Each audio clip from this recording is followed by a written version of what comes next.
So breaking news here, there was a big football game last night here, and you probably know how it turned out. Super Bowl 52, about as exciting as it could be, including the play everybody's still talking about, a pass at the end of the first half from a receiver to Eagles quarterback Nick Foles for a key touchdown, on fourth down nonetheless.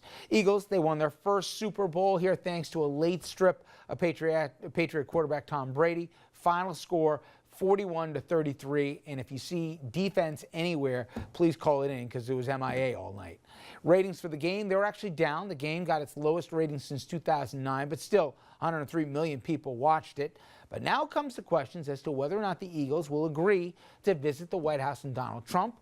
Of course, fans who tuned in saw more than just the game. The game is also the Super Bowl of TV ads with the most expensive and most elaborate commercials of the year on display. $5 million here for a 30-second spot. Reaction to those ads, somewhat mixed. The biggest criticisms, they were reserved for Ram trucks, a spot that featured a sermon from Dr. King. Many saying the ad totally misrepresented Dr. King's position when it came to advertising. Others just defended that Chrysler would use Dr. King to sell trucks in the first place. As for halftime, that featured Justin Timberlake, complete with some audio troubles at the start of the performance. NBC also dipped to black for 15 seconds in the first half due to what NBC called a technical glitch. Overall, real exciting game, and I'm sorry. Condolences. Yes, condolences. What game? I'm Yes, sorry. exactly. What game were you talking about? Did you think at the end he was gonna that they had about two minutes left? They were down 5 points, 2.5 minutes left. They thought there was one more drive that they were going to do it, and then the turnover. And they've won so many games like that. It's Yeah. so hard as a Patriots fan not to have faith and sit back and say, Tom, we'll do it. But I have to say what Giselle said several years ago. I'm sorry.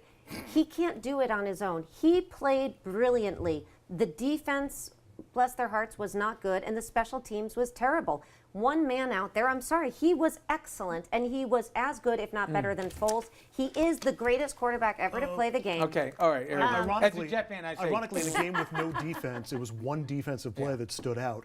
I thought he looked like he was having some trouble on What that ads last you drive. like? What's that? Ads. I actually like the Tide ads. All 17 of them. They kept creeping in. I thought that was clever, but there was another meta ad. I think the Crocodile Dundee one sort of broke through. It's almost like they're out of ideas. Hey, this is an ad. Like, I like the Peter Dinklage and then the Morgan Freeman one with I think it was Mountain Dew and Doritos but or whatever. I thought overall it was a very iffy year for the commercials, and the game.